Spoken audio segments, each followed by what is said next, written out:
du PC pour le Congrès. Dès son arrivée en Amérique latine, sévère mise en garde de Jean-Paul II aux prêtres de gauche tenant de la théologie de la libération. Premier temple tibétain du monde occidental installé dans le bois de Vincennes, près de Paris. Mesdames, Messieurs, bonsoir. 14, 12, 11, ces trois chiffres ont fait sauter de joie pas mal de parieurs cet après-midi sur le coup de 4h30. Trop d'ailleurs, les rapports s'en ressentent. 14, 12, 11, c'est la combinaison gagnante du prix d'Amérique. Le 14, c'est Lutin Disigny, champion du monde des trotteurs. Il a confirmé cet après-midi qu'il est bien le meilleur. Michel Drey.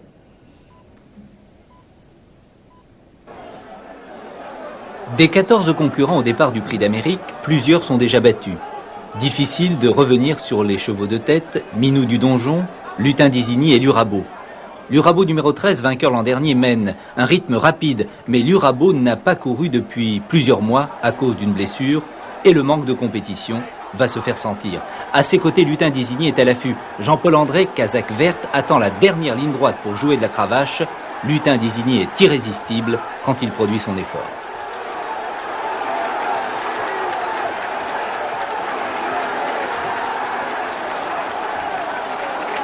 Au ralenti, Lutin Disigny s'envole. Joli retour de Montourbillon numéro 12 qui bat d'un souffle Minou du Donjon pour la deuxième place. Les trotteurs français sont bien les champions de la spécialité et Lutin Disigny, un bien beau vainqueur.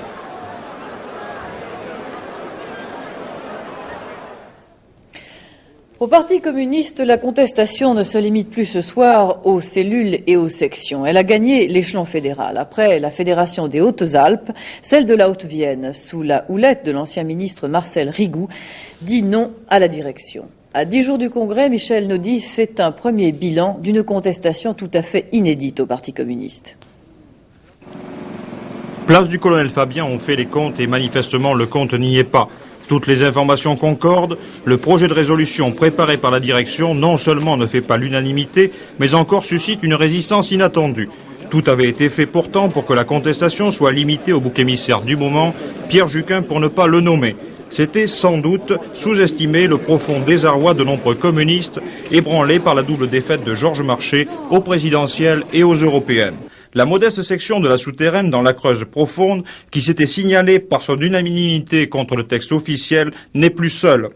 Un peu partout, une minorité apparaît, généralement de l'ordre de 20%, comme dans l'ensemble des sections de Paris. Mais plusieurs organisations, aussi différentes que celles du bassin minier lorrain ou du CNRS de Marseille, n'ont pas hésité à repousser le texte à l'unanimité. Ainsi, la puissante fédération de la Haute-Vienne n'a pas manqué aujourd'hui à son chef de file, Marcel Rigout, qui s'était abstenu au dernier comité central. Sur 170 votants, seuls 30 se sont prononcés pour le projet du comité central. En revanche, 139 délégués ont approuvé une série d'amendements qui, pour l'essentiel, reprennent les critiques adressées par Pierre Juquin à la direction du parti. Et c'est sans masque, sans micro déformant, que Marcel Rigout a dit toute sa satisfaction. La conférence a eu un double souci, il me semble. C'est d'amender profondément le texte. Vous avez bien vu le résultat des votes.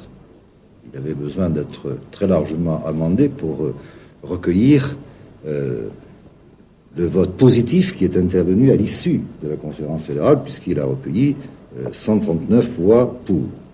Autrement dit, vous êtes confirmé, ainsi qu'Hélène Constant, dans votre abstention lors de la présentation du rapport initial au comité central. Écoutez, messieurs, je vous laisse le soin d'interpréter les chiffres qui vous ont été communiqués. Je crois qu'il se passe de commentaires. Il serait hasardeux pourtant de conclure de cette situation que le Congrès se fera l'écho des inquiétudes exprimées. Le filtrage est tel que dans la plupart des cas, l'opposition se trouve laminée, d'autant plus que certaines directions locales, en désaccord avec la majorité du comité central, ont choisi de faire voter le texte pour conserver néanmoins les leviers fédéraux. Le cas de la Seine-Saint-Denis est à cet égard significatif, puisque la ligne du bureau politique a été approuvée à une écrasante majorité, sans commune mesure avec son impact réel dans les sections. Reste à savoir comment la direction va gérer ce problème. Écarter Pierre Juquin et quelques autres sera facile. Promouvoir André Lajoigny, comme beaucoup le pressentent, ne sera pas malaisé. Mais la tonalité de la réponse faite dans l'humanité par ce dernier à Pierre Juquin augure mal de l'esprit d'ouverture du prochain congrès. C'est quoi être de gauche? Vaste question à laquelle un sondage Sofres Libération publié demain essaie de répondre. Alors d'abord, qui est de gauche? Réponse, un tiers des Français. Un autre tiers est à droite et le troisième tiers, ce qui est considérable, refuse d'être classé d'un côté ou de l'autre. Pour plus de détails, Hubert Coudurier.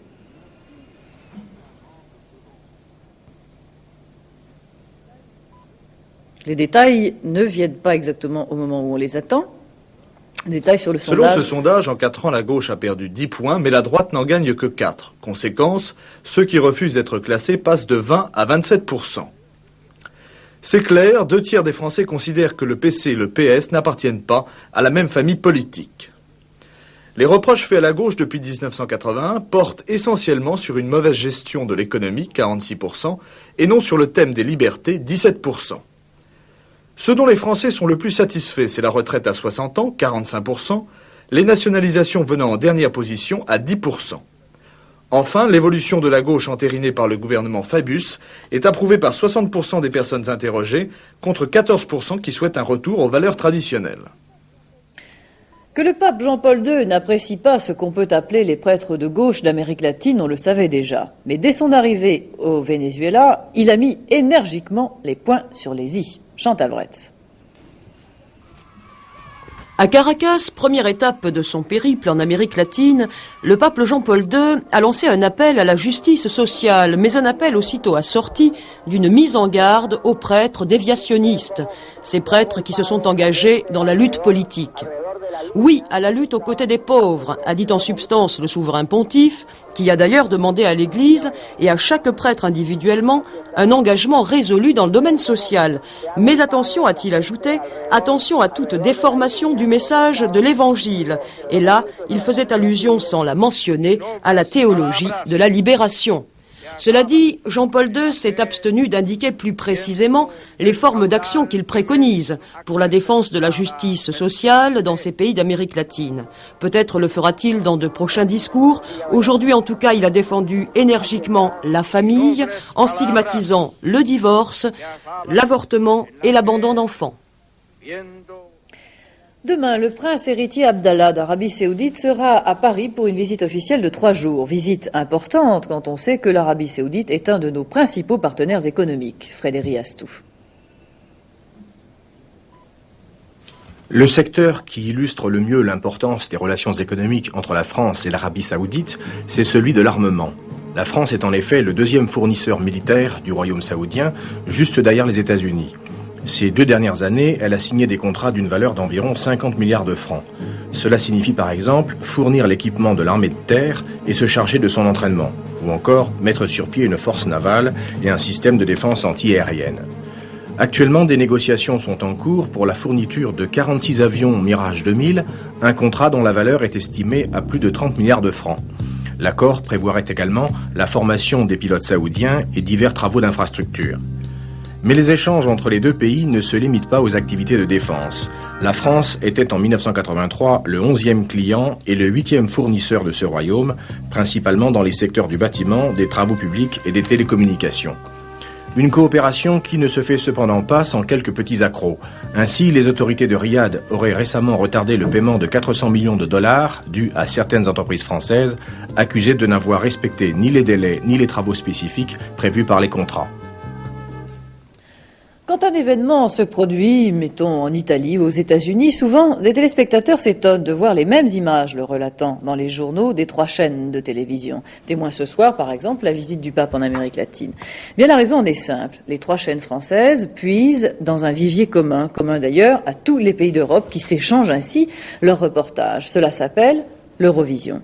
Elle a 30 ans et elle vient de se doter d'un nouvel outil, le satellite. Son arrivée va modifier à terme notre paysage audiovisuel. Daniel Durandet.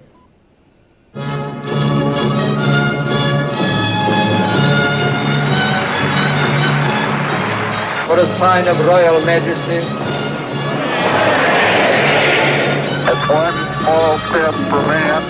Ces quelques mesures du Tédéum de Marc-Antoine Charpentier ont annoncé depuis 30 ans des centaines de retransmissions d'événements exceptionnels venus des 5 continents et même de la Lune. Respecting and abiding by the rules that govern them.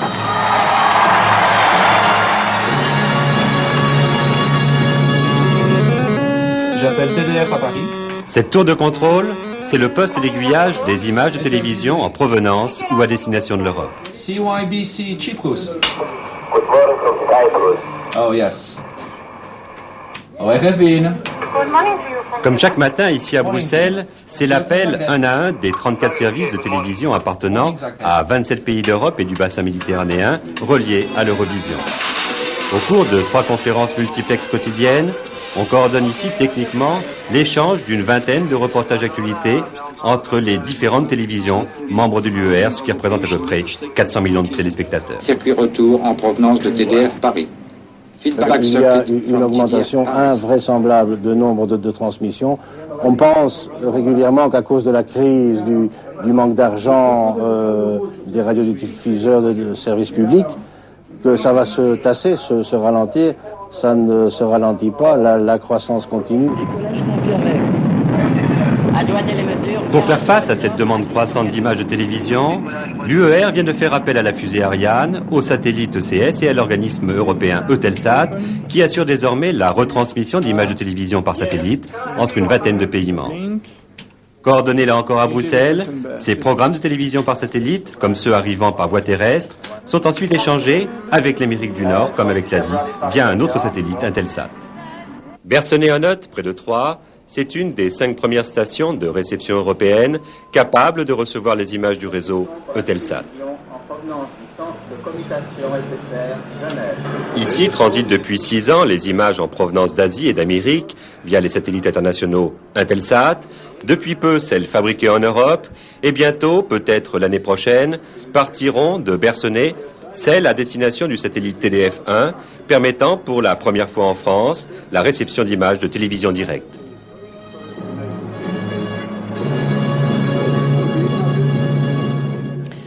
Les choses sérieuses ont commencé cet après-midi pour les concurrents du rallye de Monte-Carlo, avec les premières épreuves spéciales autour de Saint-Étienne, point de ralliement des parcours de concentration. Le duel Peugeot-Audi Quattro a déjà commencé, Michel Drey. Harry Vatanen est très concentré avant le départ de cette première épreuve spéciale. Sur sa Peugeot 205 Turbo, il est le favori de ce rallye de Monte-Carlo, première épreuve du championnat du monde. Après les 3 succès remportés en 84, Peugeot est passé du rôle de challenger à celui de favori. Un pari difficile mais qui semble à la portée du Finlandais Vatanen, le premier à démarrer sur ce parcours de 2 km. Sur cette route sèche et avec des pneus lisses, la 205 Turbo de Vatanen réalise le meilleur temps. Une belle satisfaction pour les 35 personnes, dont 25 mécaniciens, qui travaillent sur les 3 Peugeot engagés. Bruno Sabi, sur 205 également, réalisera le 4e temps, devancé par les 2 Audi Quattro de Walter Horl et Blomqvist ici en piste. Une rude bataille entre les 2 marques, les Audi ne vont s'incliner que d'une demi-seconde, mais d'ici l'arrivée le 1er février, il peut se passer bien des choses. Et il s'est passé déjà quelque chose qui a échappé aux caméras. Dans la 2e épreuve spéciale, le favori déjà en tête, donc Harry Vatanen, a eu un accident insolite. 2 spectateurs sont tombés sur sa voiture. Pas beaucoup de mal, l'un d'eux s'est seulement cassé la jambe. À l'issue de la 3e spéciale, c'est l'Allemand de l'Ouest, Walter Horl, sur Audi, qui est en tête ce soir. Un résultat de football, un match de première division à Nancy. Nancy et Auxerre ont fait match nul, 1-1. Le premier temple tibétain du monde occidental est à Paris, dans le centre bouddhique du bois de Vincennes. Il a été inauguré aujourd'hui par le vénérable Kalu Rinpoche, venu spécialement du Tibet. Ce sera un lieu de méditation ouvert à tous les bouddhistes et à tous ceux qui ont envie de s'y initier. Véronique Bonnet. Parmi les Français, ils sont quelques milliers de bouddhistes partagés en 4 écoles, très proches les unes des autres. Ici, ce sont les disciples du vénérable Kalu Rinpoche, grand maître yogi de l'école Kagwapa, qui dirige habituellement le monastère de Sonada en Inde.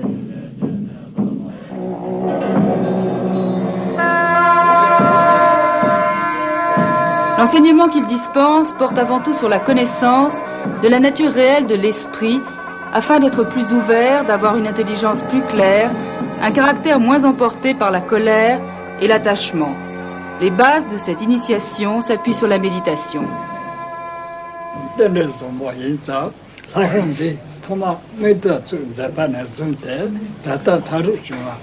Ah, qu'est-ce que ça veut dire être bouddhiste quand on est ingénieur en France et qu'on a une vie normale? Bouddhiste,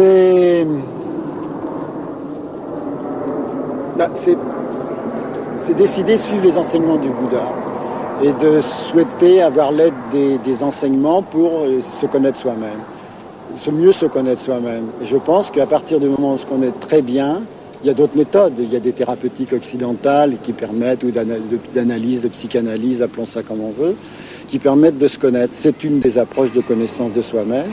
Et quand on se reconnaît tel que l'on est, je pense que c'est une voie de bonheur. Ces lamas, moines tibétains, ont tous fait la grande retraite de 3 ans, 3 mois, 3 jours.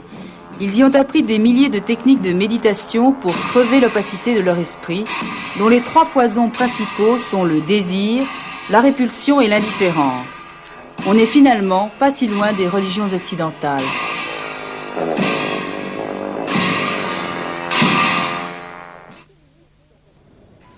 Les féministes, quand elles se moquent un peu d'elles-mêmes, cela donne Les Nanas, premier film d'Annick Lanoé. Une bande de femmes, mais elles ne parlent que des mecs qu'on ne voit jamais. Souvent tendres, elles sont aussi vachardes. Témoin cet échange entre Marie-France Pizier et Dominique Lavanant avec la complicité muette d'Anémone. Écoutez Christine, ça peut plus durer comme ça. Robert va de plus en plus mal. Il ne dort pas, il fait un brin de cholestérol, la laine le pique, les épinards lui donnent des allergies. Il veut même plus aller en classe. Il rend plus ses devoirs. J'en ai assez. On est désolé, hein. Il a déjà servi. C'est une seconde main. Écoutez, si vous avez un tout petit peu d'affection pour lui, je vous demande de bien vouloir le reprendre. Alors écoutez voir.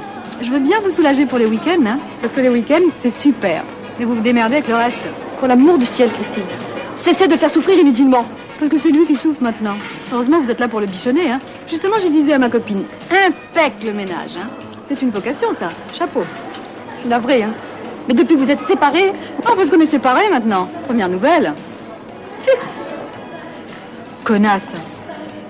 Moi, je représente une fille qui est censée être un peu délurée, faux-folle, marrante, et lui, il ne sait pas s'il ne préfère pas finalement être materné, comme la tradition le veut, par une femme plus sûre d'elle, qui est représentée par Dominique Lavanant. J'aimerais votre avis personnel sur le problème du bonheur de la femme moderne. Je trouve que c'est passionnant de se dire qu'on en est arrivé à une période où on est relativement assez sûr de nous pour pouvoir utiliser l'autodérision, l'humour par rapport à ces problèmes-là. C'est vrai que de temps en temps, on a l'impression que c'est les 3-8 dans la vie des femmes, que non seulement elles travaillent, non seulement elles doivent être des maîtresses parfaites, elles doivent être sexy, elles reviennent chez elles, elles doivent s'occuper de leurs enfants. Enfin, c'est assez dément, oui. Envoyez-la. Voilà, vous découvrez derrière moi, voilà un exemple de l'Eurovision. Vous découvrez en direct, en ce moment même, arrivant des États-Unis, l'image de la navette spatiale américaine Discovery de retour de l'espace. Elle est en train de descendre, elle va se poser, je pense que c'est sur la base d'Edwards en Californie, c'est là qu'il était prévu qu'elle revienne, me semble-t-il. Une des missions les plus secrètes de la navette spatiale américaine, vous le savez, on l'a simplement vue partir et maintenant rentrer. Mission secrète, pourquoi? Parce que c'était une mission militaire. La navette spatiale a en effet largué dans l'espace, au-dessus de l'Union soviétique, un satellite espion. Voilà pourquoi les Américains se sont montrés extrêmement discrets sur ce vol. On voit en ce moment même, je vous le rappelle, c'est en direct des États-Unis, le retour de la navette spatiale qui va se poser dans quelques secondes maintenant. Alors, ça n'est pas sur la base d'Edwards en Californie, vous le voyez, c'est en direct de Floride, c'est-à-dire que ça n'est pas très loin de Cap Canaveral, la base d'où avait décollé la navette Discovery avec 24 heures de retard, vous le savez, à cause du gel. Et voilà, mission réussie, mission dont on aura vu uniquement le départ et l'arrivée. On comprend pourquoi, puisqu'il s'agissait d'une mission militaire. La première mission militaire d'ailleurs de la navette spatiale. Voilà. Connaître la musique d'un pays, c'est déjà le début d'un voyage, d'une rencontre. Pour la deuxième fois, la Maison des Cultures du Monde à Paris et la Maison de la Culture de Nanterre organisent jusqu'au 10 février des journées de musique arabe. Après le Maghreb l'an dernier, les pays du Moyen-Orient cette année. Parmi les musiciens qui s'y produisent, Sabah Fakhri, chanteur syrien de réputation mondiale. Il a une formation classique, mais son répertoire s'inspire aussi et de plus en plus de la tradition populaire. Jean-Louis Mingalon a assisté à une de ses répétitions.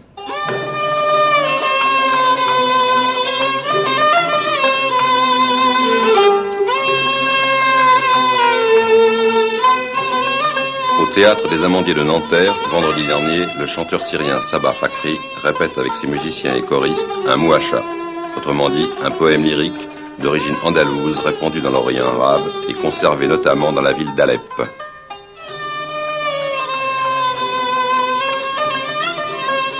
Sabah Fakhri a ainsi ouvert les deuxièmes journées de musique arabe consacrées au Proche-Orient. Un vaste programme signé Daniel Coe, Alain Crombec et Christian Poré. Les concerts donnés par les 150 musiciens et chanteurs venus des quatre coins de l'Orient couvriront une bonne partie du champ immense des musiques arabes, les traditions savantes et populaires, la chanson de grande audience, mais aussi les cérémonies religieuses soufis et les psalmodies du Coran.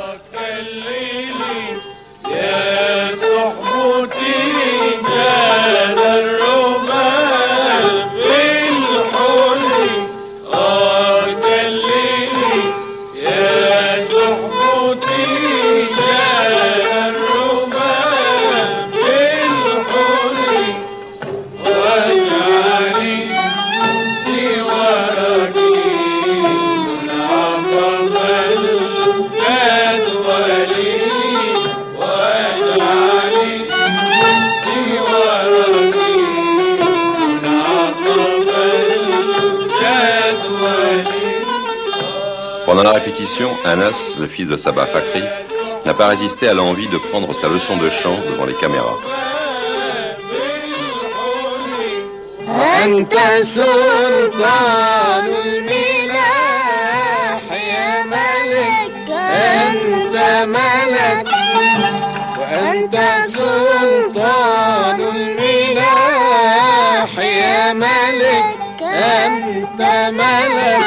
Anas n'a certainement pas la voix exceptionnelle d'Oum Kalsoum ou Farid El Atrache au même âge, mais avec un tel maître à ses côtés, tous les espoirs sont permis.